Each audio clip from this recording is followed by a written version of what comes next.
जी अस्सलाम वालेकुम। एक्चुअली आज का सारा दिन जो है वो मेरा तो घर पे बैठ के गुज़र गया। आज मैं ज़रा लेज़ी हो रहा था तो मैं रेस्टोरेंट पे भी नहीं जा सका। और अब भी जो जिस चीज़ ने मुझे मोटिवेट किया है उसके ऊपर आप में से ज़्यादा लोग शायद डिसएग्री करें, लेकिन मेरा अपना जो थॉट्स हैं, जो थिंकिंग है, जो मैं जिस वे में सोचता हूँ, तो मुझे लगा कि यार चले इसके ऊपर बात करते हैं।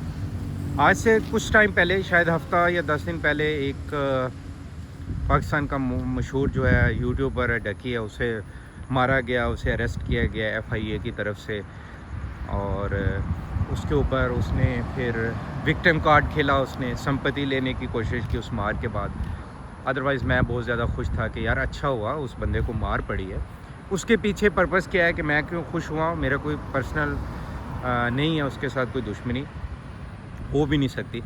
और फिर उसके बाद आज मैं घर पे बैठा हुआ तो न्यूज़ देख रहा था कि रजब भट्ट नाम का भी है और एक नानी वाला है जिसका नाम सुन के हंसी आ जाती है, उसे भी ठीक ठाक फंटा लगा। तो मुझे खुशी हुई। अच्छा, इसके पीछे, खुशी के पीछे क्या सीन क्या है, मैं आप लोगों से एक क्वेश्चन करना चाह रहा हूँ कि आप के जो छोटे बहन भाई हैं,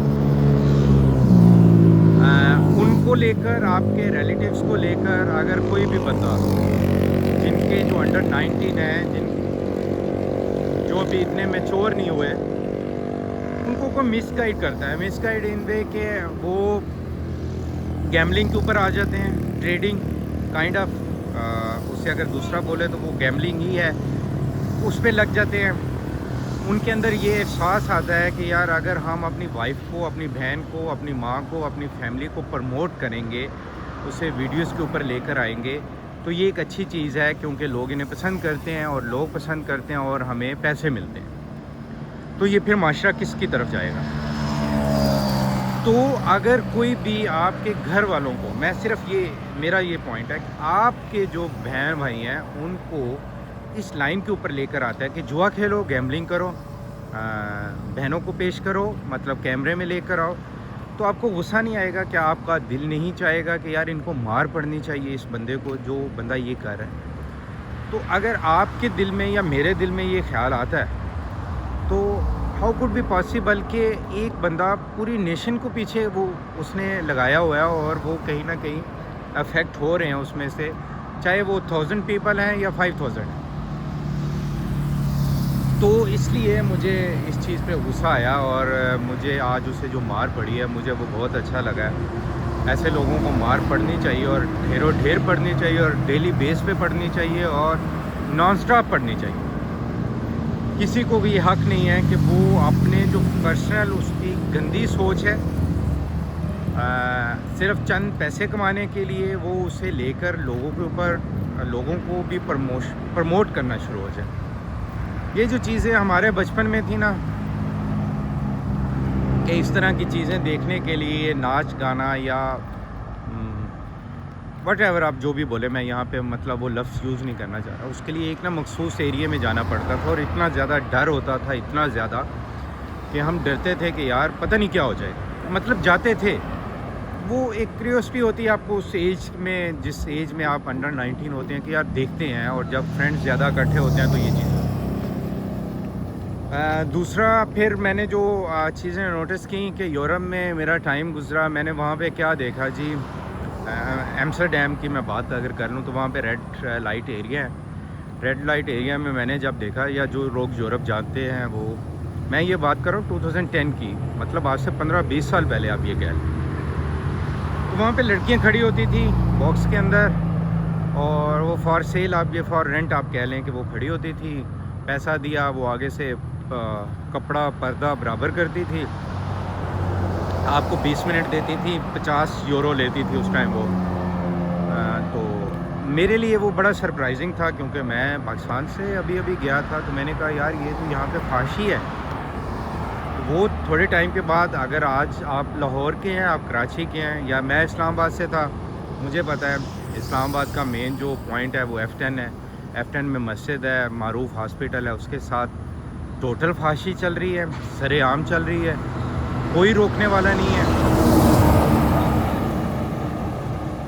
वो तो एम्स्टर्डम में या दूसरे एरिया में तो एक एरिया होता था जिसे गवर्नमेंट ने अलहदा किया होता था, तो वहाँ पे वो काम करते थे। यहाँ पे मस्जिद के सामने वो सरेआम खड़ी हैं, दावत दे रही हैं, पुलिस कुछ भी नहीं कर रही है। और पुलिस कर रही है तो क्या कर रही है, बाइक्स वालों को पकड़ रही है, ठीक है। उनका मिशन ही ये है। क्यों? क्योंकि ये जो ट्रांसजेंडर हैं, जो लड़कियां हैं इस तरह की, इनको वो नहीं छेड़ सकते क्योंकि आप कैपिटल में हैं जी।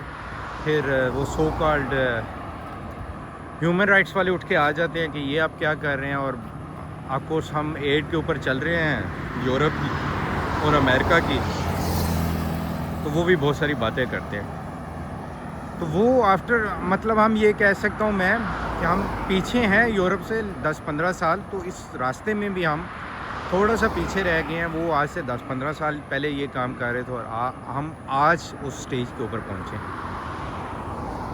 मुझे एतराज़ क्यों है कि जब आप फैमिली के साथ निकलते हैं यार, या छोटे आपके बहन भाई बाहर निकलते हैं, तो वो इन चीज़ों को देखकर वो इंस्पायर होते हैं, उन्हें वो चीज़ ठीक लगती है क्योंकि वो नई है चीज़।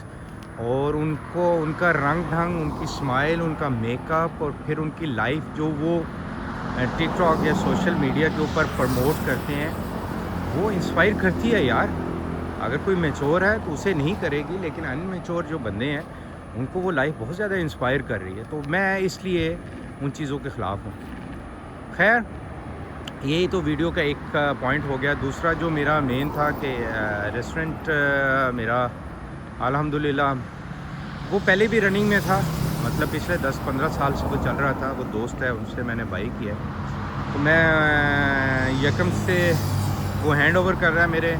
वो ये कह रहा था कि सैलरी वगैरह मैं दे दूं तो उसके बाद आप ले लीजिएगा। उसके अंदर मैं चेंजिंग लाना चाह रहा हूँ, कुछ मेन्यू में नई चीज़ें ऐड करना चाह रहा हूँ।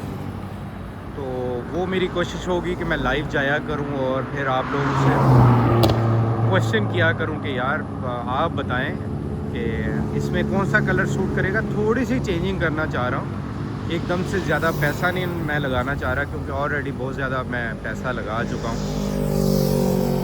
तो वो आप लोगों से मैं मशवरा लूँगा। तो एट द एंड मैं फिर से बोलूँगा कि चाहे वो डकी है, चाहे वो रजब है, चाहे वो नानी वाला है या टाफ़ी वाला है, कोई भी है जी, मार पड़नी चाहिए। जो भी मिसगाइड कर रहा है, चाहे वो इवन मैं ही हूँ, अगर मैं बैठ के यहाँ पे ये गलत चीज़ की प्रमोशन शुरू कर दूँ और मैं कहूँ कि भाई मेरे पास आएँ, मैं आपको ये चीज़ें दूँगा और आपको ये लगे कि ये हमारी जो जनरेशन है या हमारे फैमिली मेम्बर्स इससे डिस्टर्ब हो रहे हैं, तो मुझे भी मार पड़नी चाहिए। तो थैंक्स उन सब लोगों का जिन्होंने आज उन दोनों को, रजब को और नानी वाला को मारा। और थैंक्स उन लोगों का जिन्होंने डकी को मारा। ये बाद में आप ये विक्टिम कार्ड खेलेंगे, ये संपत्ति लेने की कोशिश करेंगे कि हमारे साथ ज़्यादती हुई। तो उनकी टोन आप देखें, उनके चेहरे से आपको अंदाज़ा होगा कि वो किस वे में बात करते हैं और वो लोगों को क्या समझते हैं। तो फिर ऐसे लोगों के साथ ऐसे ही होना चाहिए, डेली बेसिस पे होना चाहिए। और इस कार खैर में मैं दुआ करता हूँ कि अल्लाह ताला मुझे भी तौफीक दे, मैं भी हाथ डालूँ और मैं भी मारूँ उन्हें, हर उस बंदे को मारूँ जो मिसगाइड करता है, जो नौजवान नस्ल को ख़राब करता है, इंक्लूडिंग मी। अगर मैं भी हूँ तो मुझे भी मार पड़नी चाहिए। थैंक यू, अल्लाह हाफ़िज़।